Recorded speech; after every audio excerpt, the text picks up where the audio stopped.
A gente vai dar sequência à nossa série. Gente boa, eu não sei se você já percebeu, acredito que você já tenha notado isso, se o seu radar está ligado, se você está antenado. Nossa cultura sofreu muitas mudanças, acho que de uma década para cá, mudanças muito sensíveis, né? A gente está se ofendendo por pouca coisa. Antigamente, para você conseguir algo, qual era a palavrinha mágica para conseguir algo? Era por favor. Hoje, para você conseguir algo, o que você fala? Estou ofendido. Me senti ofendido. Somos hipersensíveis.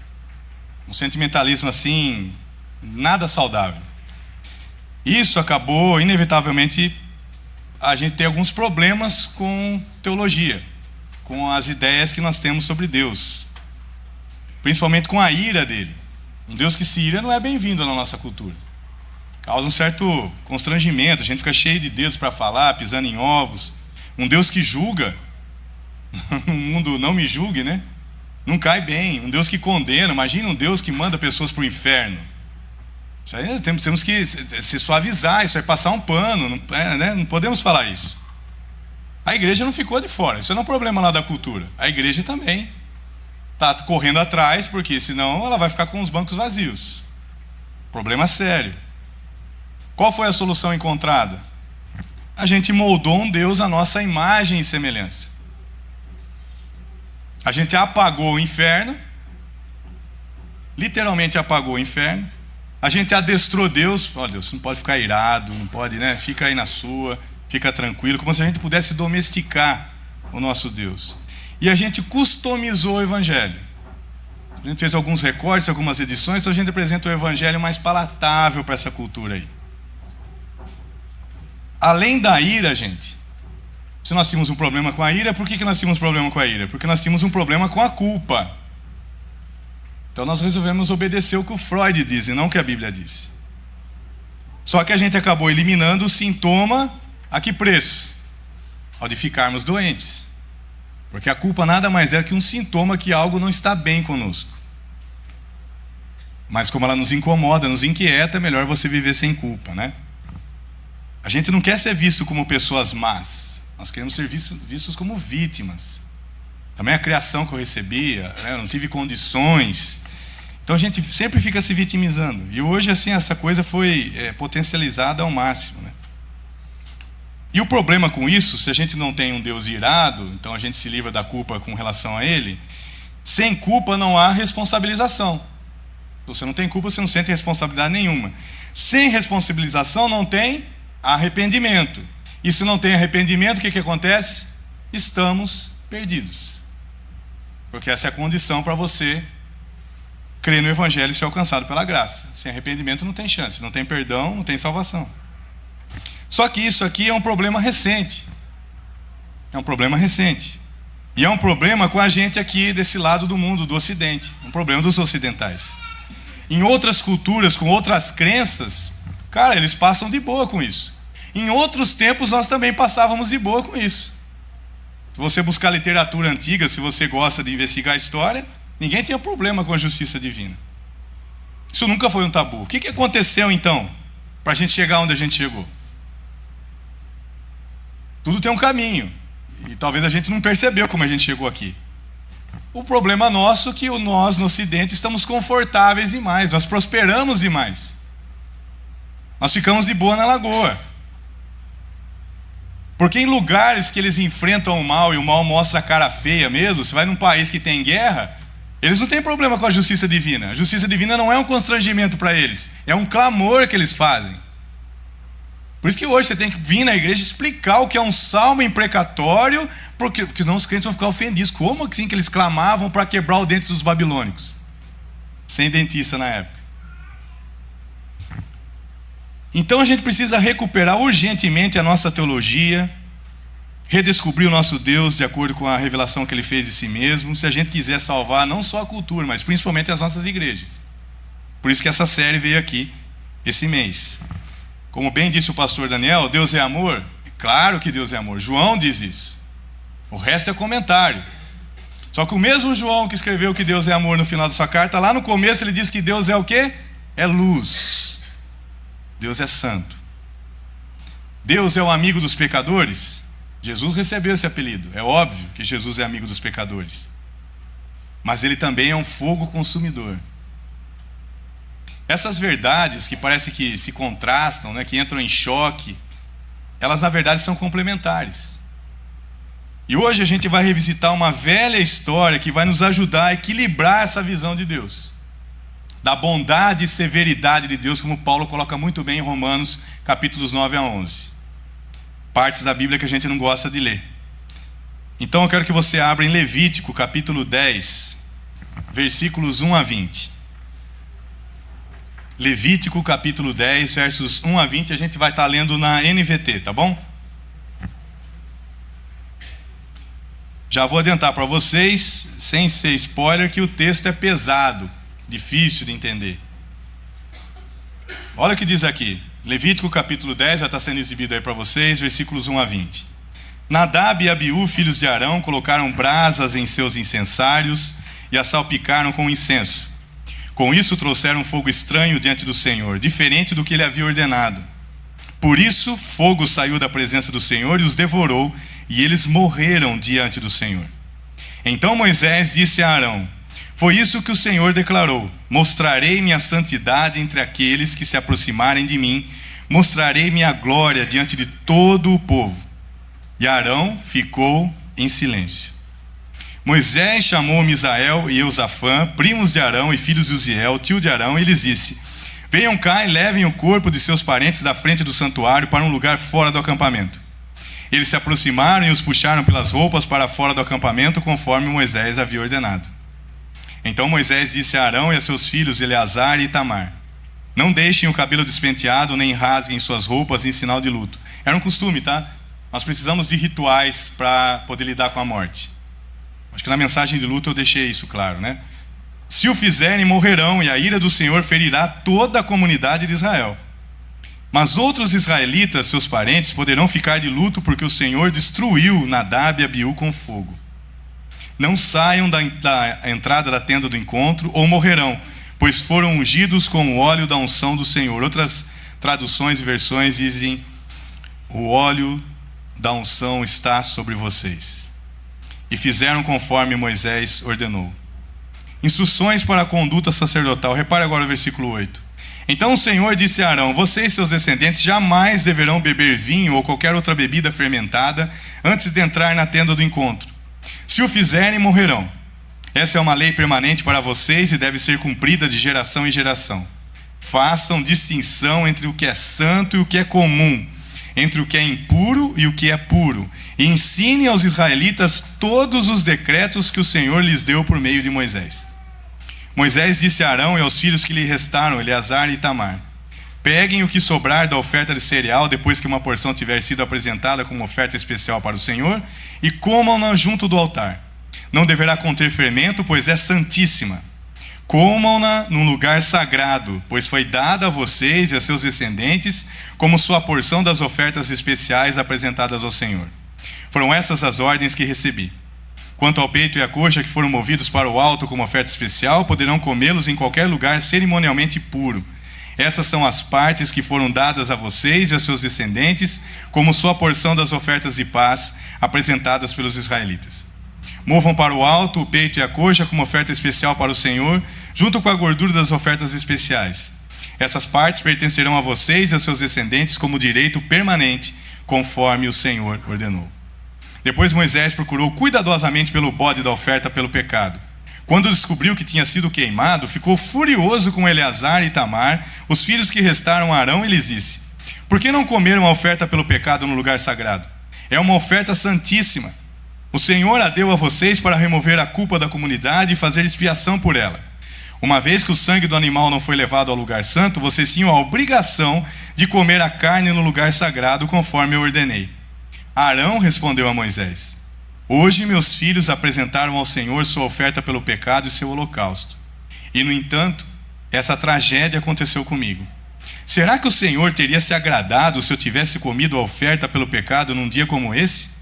Quando Moisés ouviu isso, deu-se por satisfeito. Que passagem difícil, hein, meu irmão? Como é que você se sente lendo um texto como esse? Aliás, Levítico é o livro que você pula, né? Parece que você está num açougue, é só desossar carne, sangue. Pesado, né? Você sentiu um horror? Confusão? Mas como é que... não estou entendendo nada aqui, cara. Constrangimento? Eu não sei o que se passou pelo seu coração. Mais pesado ainda se a gente pensar que isso ocorreu logo após a conclusão do tabernáculo. Mal tinha acabado a construção, está tudo novinho. Logo após a consagração dessa rapaziada aqui como sacerdote. Todo aquele paramento, aquela roupa, aquela tiara de ouro, unção, óleo. Logo após a cerimônia de inauguração, gente, desceu o fogo do céu. Deus deu start no altar. Um fogo que não podia se apagar, Levítico 9. Então a gente olha para isso aqui, não foi só surpreendente, é melancólico. Essa história é uma interrupção trágica a algo muito promissor que nem tinha começado ainda. Imagina quanta expectativa o povo tem. Um dia que começou com festa, termina com um funeral de 2 jovens que eram a esperança de Israel. Porque iam ficar no lugar do tio e do pai. Mas você quer ficar mais chocado ainda? Porque hoje eu quero deixar você, mesmo você sendo careca, com o cabelo em pé. Vamos pensar aqui, eu quero provocar você para depois a gente ir para a explicação. Eu vou segurar você até o fim hoje. Essa punição aqui não parece severa demais? Não parece severa demais? Ela foi imediata, gente. Não teve nem tempo. Inapelável. O pessoal não pôde nem se explicar, se corrigir, se consertar. Terrível. Fulminou os caras. Carbonizou. Ser punido, ok. Errou, foi punido. Mas precisava ser assim? Com os filhos de Eli, quem conhece os filhos de Eli? 1 Samuel capítulo 2. Pilantrada geral aquela rapaziada fazia. Deus pegou leve, foi tolerante. Não precisa nem falar o que eles faziam com as mulheres, com as ofertas. Leia lá em 1 Samuel 2. O que esses caras fizeram de tão grave? Fogo estranho? O que é isso? Todo mundo polemiza em cima disso. Eu não vou entrar onde a Bíblia silencia. Não fazer o que Deus ordenou foi o pecado dele. Mas quem é que está livre? Ou você faz tudo o que Deus ordena? Um Deus intolerante? É isso que a gente tem aqui? A coisa vai ficar pior. Porque ao pai e aos irmãos, Deus deu uma palavra. Eu esperava que fosse uma palavra de consolo, mas foi uma ordem. Eles não têm direito ao luto. E não só isso, eles não têm direito à folga. O serviço não pode parar. É mais ou menos que os mortos sepultem os seus mortos. Deus parece não dar a mínima a um pai que perdeu 2 filhos de uma vez e naquelas circunstâncias. Um Deus indiferente. É isso que a gente tem aqui? Vai piorar mais ainda. Aí o Moisés vai checar como as coisas andam. Porque o Moisés está preocupado. São os sobrinhos que morreram, é o irmão dele que está numa situação complicada. O irmão dele já tinha pisado na bola lá atrás com o bezerro de ouro. Ele não quer perder mais ninguém, pelo menos aquele dia não. Mas eu não quero perder mais ninguém, Moisés está pensando. Aí ele vai lá, o que ele encontra no tabernáculo? Os caras mais uma vez vacilam. Cadê o bode? A oferta que era para ser comida foi queimada. Então eles transgrediram de novo. Cara, os irmãos acabou de morrer fulminado, vocês vão vacilar. Acho que o Moisés arrancou os poucos cabelos que existiam. O que era de se esperar aqui? Mais um vacilo, o que você espera? Fogo neles. Mas não é isso que acontece. A impressão que a gente tem é que Deus naquele dia tomou os remédios e estava mais calmo. Parece que Deus se arrependeu do que ele fez com os outros 2 e agora ele passa um pano para esses. Se eu continuar destruindo, eu vou acabar com o sacerdócio. Não vai ter ninguém. Lá atrás ele pune, aqui parece que ele faz vista grossa. Um Deus incoerente. Eu quero botar pulga atrás da sua orelha mesmo, meu irmão. Porque a coisa mais importante para você fazer pela sua fé é questionar ela. Uma fé que não é examinada não é uma fé digna, irmão. Qualquer provinha vai botar você em perigo. Quero que você saia com uma fé madura daqui. E agora? Eu pergunto para vocês, e aí? Como que você descasca um abacaxi desse? Porque quem que quer se aproximar de um Deus assim, que você não sabe o que você pode esperar dele? Eu vou chegar lá, ele me mete fogo, eu estou arriscado. Pode ser que ele me trate como Eleazar e Itamar ou como Nadab e Abiú. Então eu não sei o que eu posso esperar desse Deus. A reação mais normal que eu teria se eu fosse os que sobreviveram era medo. Eu teria medo de um Deus assim. Eu faria mais ou menos que o povo de Israel falou com Moisés. Na hora que viu o monte fumegando, falou: fale você com ele lá, beleza? Tamo junto, Moisés, vai na paz. Se com os sobrinhos de Moisés, filhos de Arão, sacerdotes escolhidos e consagrados, aconteceu isso porque eles saíram fora do script, você imagina um crente que nem eu, que nem pedigree tem. Eu vou sair torrado. Quem é capaz de obedecer a Deus em tudo? Eu pergunto de novo, quem é capaz de obedecer a Deus em tudo? A se apresentar diante dele de acordo com o que ele exige. E, gente, saber que isso não é uma fatalidade do passado, não, isso aí é coisa do Velho Testamento. O Deus do Velho Testamento é iracundo e vingativo, ele mudou, em Jesus é outra coisa. Tem muita gente que não pensa assim teologicamente, mas no fundo ele acredita nisso. Que agora Jesus, eu acho que você não leu o Apocalipse, já ouviu falar sobre a ira do Cordeiro? Faz isso aqui parecer jardim da infância. Você já viu Jesus pegar o rei e bater? Você já imaginou a figura de Jesus? Esse Jesus do The Chosen não pega chicote. Pegou? Já quem assistiu a série? Pegou? Eu fico imaginando aquele cara de bonachão lá, descendo o rei em alguém, né? Que é um Jesus muito politicamente correto, a imagem dele. Isso aqui não é uma fatalidade do passado, gente. Isso aqui é uma possibilidade. Isso que não me assusta mais ainda. Porque se você lê em Atos 5, um casal foi dar oferta. E eles falaram assim: não, a gente está dando tudo, está dando os 10%. E não era. E os dois morreram. O marido chegou mais cedo, o Pedrão confrontou, ele deu tela azul, foi embora. Aí a mulher demorou 3 horas para chegar. O cara deve estar no shopping de Jerusalém fazendo compra com o dinheiro que sobrou. Ela chegou toda perua na igreja, né? Salto Luiz, sapato Scarpan, salto Luiz 15, aquelas mangas bufantes. Chegou lá, o Pedrão: e aí? Como é que vai? E ela também deu tela azul, morreu. E até ali nem a morte separou os dois, né? Morreu um enterrado do lado do outro. Você pega a 1 Coríntios 11, leitura clássica de ceia, a gente passa batido, mas sabe o que está escrito ali? Que quem come e bebe sem discernir o corpo, o que ele está fazendo? É por isso que no meio de vocês tem gente adoecendo, tem gente morrendo, tem gente enfraquecida. Jesus é o mesmo ontem, hoje, para sempre. Não tem um Deus lá atrás e um Deus agora. É o mesmo Deus. E para piorar, meu irmão, não se esqueça que agora todos nós somos sacerdotes, concorda? Aí isso acontece com os sacerdotes, com os líderes, com o pastor Daniel Cuzen, comigo, eu estou de boa. Não, meu irmão. Você também é um sacerdote, você é raça eleita, Pedro disse isso. Mas você não precisa ter medo. Você precisa ter temor. Aí vai embananar você, né? Tá, eu não preciso ter medo de Deus, mas eu tenho que temer a Deus.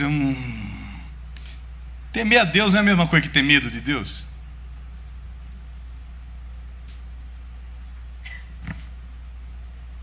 Gente boa, no temor há medo? No temor do Senhor há medo? Tenho medo sim, mas é mais do que isso. Então vamos falar que é reverenciar a Deus, que é respeitar o Senhor, que é honrar o Senhor. É reverenciar? Sim, mas também é mais do que isso. O medo de Deus faz você fugir dele, que é a reação natural. Quando Deus apareceu no jardim depois que o Adão tinha vacilado, qual é a reação quando você peca? Você nem quer orar, você nem quer vir para a igreja, você quer fugir de Deus. Mas o temor de Deus é uma coisa estranha, porque nos atrai para Ele. É um paradoxo, é uma coisa esquisita, e a Bíblia está cheia disso. Mesmo a Bíblia falando do começo ao fim sobre o temor do Senhor, a gente ainda não conseguiu encontrar uma resposta que seja assim satisfatória para o nosso coração. Mas eu vou ousar dizer que o temor do Senhor é a resposta que a gente dá a quem Ele é. Temor do Senhor é a resposta que a gente dá a quem Ele é. A partir do momento que você tem a revelação de quem Ele é, a resposta natural é o temor. É inevitável. Lembra lá de Isaías? Isaías abre o livro dele disparando a metralhadora giratória, falando: ai de você, ai de você, ai de você. Quando ele vê Deus no capítulo 6, o que ele fala? Ai de mim. Ai de mim. E olha onde ele foi achar o pecado dele. O que ele falou? Que sou um homem de lábios. Ele era um profeta, cara. Ele era a boca de Deus. E o instrumento que ele falava a palavra e ele servia a Deus era o instrumento que estava contaminado. Se a melhor coisa de Isaías estava contaminada. Lembra de Pedro, quando Jesus fez aquela pesca maravilhosa? Encheu 2 barcos de peixe, a companhia está dando, né? Está bombando, agora vai dar para pagar o carro que bateu, etc. Qual foi a reação de Pedro?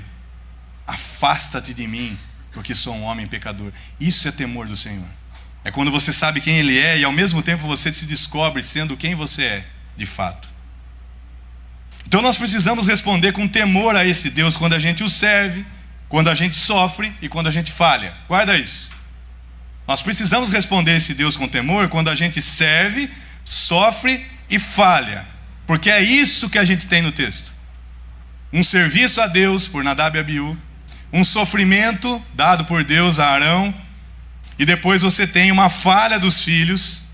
Então a gente vai aprender como nós respondemos a esse Deus que é 3 vezes santo, ao servi-lo, ao sofrer e ao falhar. E a gente vai ver como é que é isso na prática. Como é que a gente responde a esse Deus? Quero ser breve aqui, porque o horário já está avançando. Nós precisamos responder com santidade ao servir. Respondemos com santidade ao servir. Você acha que Deus foi intolerante com eles? Que Deus foi severo? Eu quis colocar essa pulga para te responder agora. Se você ficou com essa impressão, é talvez porque você não saiba todos os fatos. Esses caras aqui, o Nadab e Abiú, não eram jovenzinhos inexperientes tentando obedecer regras meticulosas e difíceis. Eles eram, repito, os sobrinhos de Moisés. Eles eram os filhos de Arão. Eles eram sacerdotes consagrados, conhecedores da lei, testemunhas de maravilhas do Senhor. Eles tinham currículo, eles tinham andança com Deus. Eles não pecaram por ignorância, que não sabiam o que estavam fazendo. Eles pecaram por presunção, porque achavam que o que eles sabiam não era importante. E quando eles pecaram, meus irmãos, eles pecaram com força, porque eles eram as pessoas erradas para estar ali. Só Arão podia fazer aquilo. Êxodo 30, versos 7 a 10. Eles pecaram com força porque usaram os instrumentos errados. Era só um incensário, eles estão com 2, cada um com o seu. Êxodo 40, verso 9. E eles estão no momento errado, Levítico 16, verso 1. Então não é o fogo estranho. E mais, eles eram os líderes, e os pecados dos líderes sempre são mais graves, porque você mede um pecado não pelo tamanho que ele tem, mas pela luz que você recebeu. Pecado de um pastor pode ser idêntico a um pecado de um cara que senta lá no banco, chegou agora na igreja. Você acha que Deus vai punir os 2 iguais? E além disso, eles eram os representantes de Deus para aquele povo. Então, se Deus não for santificado por nós, Ele será santificado sobre nós. Deus vai ser santificado de um jeito ou do outro. Deus vai te usar de um jeito ou do outro, ou como João ou como Judas, você vai escolher. E um pecado desse logo no início ia abrir uma porteira para um estrago de grandes proporções. Porque o pecado sempre tende a crescer. Vi um pastor numa igreja, ele deu uma errada com dinheiro, o pessoal passou um pano com ele, deixou ele correr. Lá na frente ele deixou a mulher, deixou os filhos, ficou com uma irmã da igreja, sumiu embora com todo o dinheiro da igreja. O pecado tende a crescer. Você não está sendo bonzinho quando você passa um pano. Você está deixando aquele mal ganhar força. Um pequeno desvio aqui no começo, e quem sabe onde essa nação ia parar em tão rápido, pouco tempo. Então o que começa, meu irmão, com um pensamento fortuito, que você vai tolerando aí dentro, pode se tornar um hábito escravizador. O que hoje para você é uma teia de aranha que você se livra fácil, amanhã é uma camisa de força. Ao nos aproximarmos de Deus, precisamos entender diante de quem estamos. O Deus 3 vezes santo. Deus tem que ser adorado nos termos que Ele estabeleceu. Não é conforme a sua imaginação, sua criatividade. Não é o que você acha que é certo, que é legal. Nada tem que ser acrescentado ou tirado daquilo que Ele disse na sua palavra. Obediência irrestrita é o que se espera de quem quer servir a esse Deus. Santidade é a resposta que Ele espera. Essa é a primeira resposta a esse Deus. A resposta que o coração temente dá a Ele. Santidade ao servir. Segundo, submissão ao sofrer. Eu não sei você, mas eu fiquei assim, bem com a boca aberta com a reação de Arão. Que como é que esse cara conseguiu esse autocontrole todo? Ele está perdendo 2 filhos de uma vez, naquela situação, sem esperança que esses meninos tinham ido para o céu. Você imagina a dor desse cara. Enterrar um pai já é difícil, mas você enterrar um filho. Ele não reclama, ele não questiona, ele não se revolta, ele não abandona o sacerdócio. A Bíblia diz que ele ficou em silêncio. Que diferente do Arão lá do Êxodo 32, que ficou dando desculpas lá para o bezerro de ouro. E não só não pecou com a sua boca, como nem sequer ele pensou mal do Senhor, porque você leu o versículo 19b, ele diz: eu queria ser aceitável a Deus. Eu não participei, não comi nada do altar, porque eu achei que Deus não ia se agradar de mim. Então nem pensando mal de Deus ele está. A pergunta que fica é: como é que ele pôde restringir seus sentimentos àquele ponto? Como que ele pôde continuar servindo a esse Deus que matou seus filhos? Ele sabia algumas coisas que nós precisamos redescobrir. Ele sabia que Deus era soberano, portanto Deus podia fazer o que bem entendesse. Quem é você, barro, que questiona o que o oleiro faz? Quem é você para questionar o soberano? O que ele está fazendo na sua vida? Ele sabia que Deus era justo, portanto Deus estava fazendo o que era certo. Ele sabia que Deus, acima de tudo, era bondoso e que estava fazendo o bem para eles, mesmo que fosse difícil de engolir. Sim, foi uma perda irreparável, uma perda profunda, mas ainda tem graça disponível. Mas onde que tem graça aí? Deus não acusou ele pelo pecado dos filhos, Deus não rompeu a aliança do sacerdócio, Deus proveu para eles a comida santíssima do altar. Houve favor do Senhor eles continuarem servindo e provisão no meio daquela dor. Podem comer do altar, a oferta santíssima Deus está dando para vocês. Deus os honrou diante da nação. Imagina a vergonha. Se for uma família minha consagrada, eu perco 2 filhos. O que o povo não vai falar? Deus honrou, eu não vou tirar o sacerdote de vocês. O silêncio deve ser a resposta diante da disciplina que vem do Senhor. Salmo 39:9. Eu me calei quando vi que era o Senhor quem fazia. Leia esse versículo, Salmo 39:9. Eu me calei quando eu vi que era o Senhor quem estava fazendo. Hebreus 12, que Deus disciplina aquele a quem ama. Irmãos, a disciplina, o sofrimento que nos é imposto pelo nosso Deus é sempre menos do que nós merecemos. Você sabe o que você merecia, né? Você quer pedir o que você merece para Deus? É sempre menos do que suportaríamos. Deus nunca põe um peso a mais, uma sobrecarga a mais, por mais difícil que você ache que está sendo. E é sempre menos do que Ele sofreu no seu Filho na cruz. O óleo santo está sobre você e sobre mim. O nome dele está sobre você e sobre mim. A palavra dele está sobre você e sobre mim, nos capacitando a continuar servindo em meio à dor e respondendo bem ao mal que nos aflige. Só podemos fazer isso porque o óleo santo está sobre nós, nos restringindo e nos capacitando. E por último, nós respondemos a esse Deus que é 3 vezes santo com honestidade ao falhar. Observe que esse texto começou com juízo e está terminando com o quê? Graça. A graça não foi vista apenas na continuidade do serviço ou na provisão que eles tiveram do altar, mas no perdão do pecado aqui no final. Ao ser confrontado pelo descumprimento das regras do ritual, como é que Arão se respondeu? Ele não foi se justificar, ele não culpou ninguém, ele não mentiu. E ele tinha feito isso lá em Êxodo 32, hein?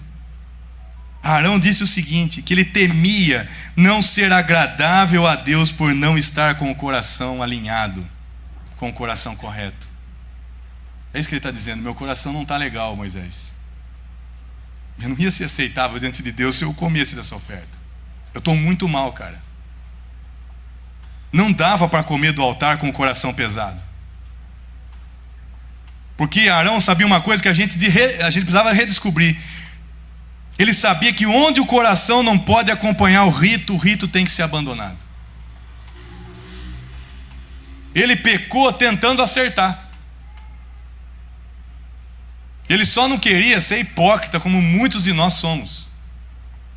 Quando levantamos a mão, quando cantamos tudo entregarei, a gente não entrega nada. Arão não quis ser hipócrita. Ele simplesmente não conseguiu obedecer.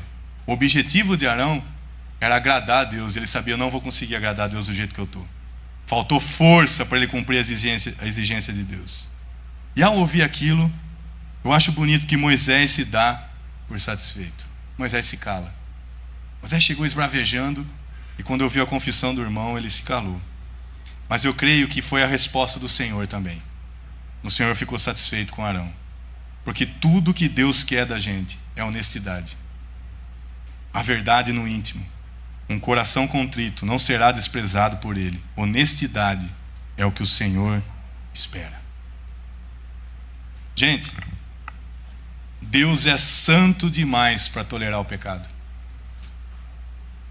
Deus é santo demais para tolerar o pecado. Deus é justo sobremaneira para errar no que Ele faz. Deus jamais erra. Ele é justo. Mas Deus é gracioso bastante para perdoar um pecador arrependido. Portanto, busque ser obediente diante daquilo que Ele diz. Procure andar de acordo com a palavra. Busque ser submisso diante daquilo que Ele tem feito na sua vida. Se cale, feche a sua boca, pare de reclamar. Pare de questionar o que Ele está fazendo na sua vida. Confie que Ele está trabalhando para o seu bem. E busque ser agradável diante de quem Ele é. Como o Arão terminou dizendo aqui, eu queria ser aceitável ao Senhor e eu não consegui. Esse deve ser um anseio de todos nós, seja lá o que a gente esteja sofrendo. Irmãos, eu leio textos como esse, eu pego o Êxodo 32, eu vejo a lei que veio de Deus, escrita por Deus, foi imperfeita para nos corrigir. A lei foi imperfeita para nos corrigir. A lei foi escrita e o povo está lá naquela orgia lá embaixo, pecando. Eu leio um texto como esse, Levítico 10, eu vejo que o sacerdócio que Deus estabeleceu foi imperfeito para nos representar. Mas graças ao Senhor nós temos um sumo sacerdote fiel, sensível e perfeito, que vive para interceder por nós. O povo olhou, os dois que eram as promessas morreram, que será de nós? São os mediadores. Mas em Hebreus a palavra nos apresenta Jesus como sumo sacerdote fiel, sensível, sabe o que você sofre, conhece a dor e é perfeito e vive para interceder por nós. Você tem ideia do que é a intercessão? Que Jesus nesse momento está fazendo uma oração por você, uma oração cuja resposta é Ele mesmo. Hebreus continua, um sumo sacerdote que nos abriu um novo e vivo caminho, que nos permite aproximar desse Deus com fé e ousadia. Ele abriu o caminho por nós. Um sumo sacerdote que sofreu o fogo da ira divina por amor a você e a mim. Um sumo sacerdote que se colocou no altar como sacrifício a Deus por você e por mim. Um sumo sacerdote que diz: venha a mim, vós que estáis cansados e sobrecarregados, e eu vos aliviarei.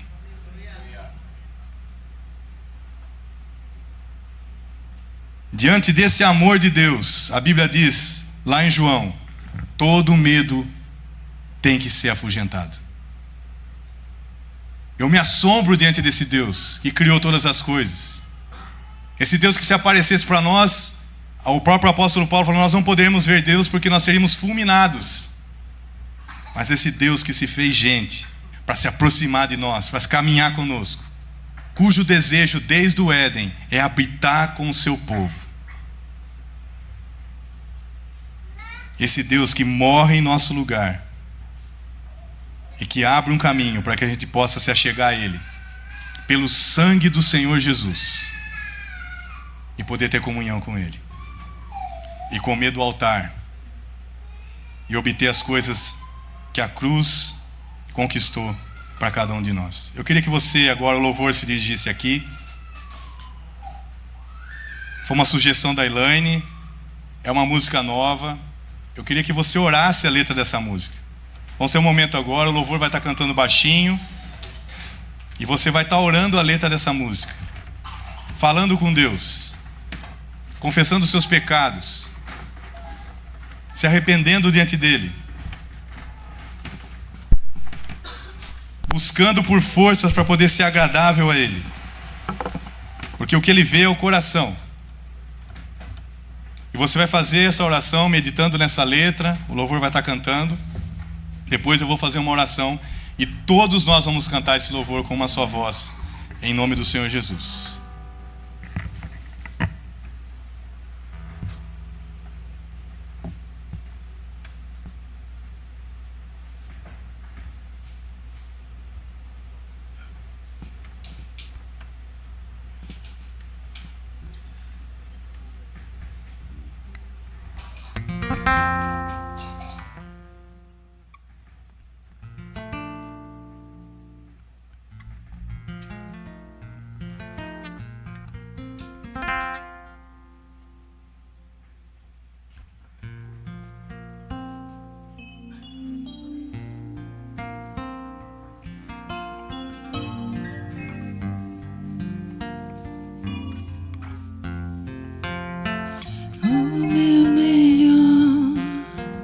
Quero te dar, me derramar nos teus pés, ser tua imagem e semelhança, é o desejo do meu coração.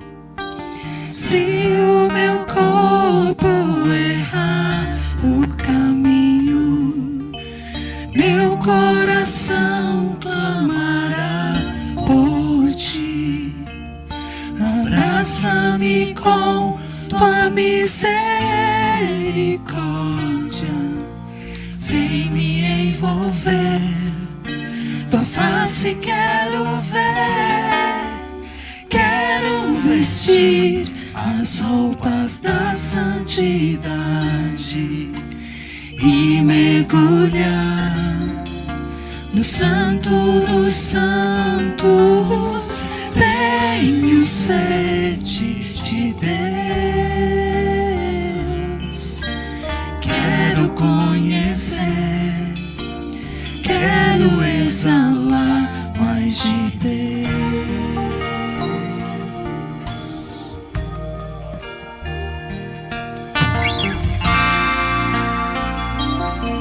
Pai, a gente quer chegar na Tua presença pelo caminho que o Teu Filho abriu para nós. E é pelos méritos do sangue do Senhor Jesus que nós estamos diante do Teu trono, que hoje é um trono de graça. E nós queremos, ó Pai, que essa graça maravilhosa nos alcance. Seja não só o favor imerecido da nossa salvação, seja a nossa força diária, seja o grande encorajamento que a gente encontra para prosseguir. Muita gente aqui caída, Senhor. Muita gente aqui sem forças. Muita gente aqui sofrendo. Muita gente aqui também sendo leviana diante da Tua santidade. Pai, perdoa os nossos pecados. Perdoa a nossa prostituição. Perdoa as nossas mentiras. Perdoa a nossa hipocrisia. Perdoa os nossos desvios. Perdoa a nossa maledicência. Perdoa, Senhor, o nosso orgulho. Perdoa a nossa inveja. Perdoa essas coisas horríveis que a gente não gosta de dar nomes, que a gente não gosta de falar. Sabemos que o sangue do Teu Filho é poderoso para nos purificar. Muito mais do que o perdão, o Senhor nos oferece purificação mediante a confissão, Pai. Nos ajuda, Pai, a levarmos com seriedade o serviço que tem sido confiado a nós, a Te servirmos com obediência e santidade. Nos ajuda a ser submissos debaixo da tua poderosa mão, que muitas vezes nos aflige dor. Nos ajuda a ficar quietos, sabendo que vem de ti. E nos ajuda, Pai, a sermos honestos, a termos ousadia para confessar as coisas que nos envergonham, que nos constrangem, mas que estão nos consumindo por dentro. Nos ajuda, Senhor. Nós fazemos essa oração no nome daquele que é o sumo sacerdote fiel, que o Senhor levantou para ser o nosso mediador, para ser o nosso Salvador. É no nome dele que nós oramos. Amém.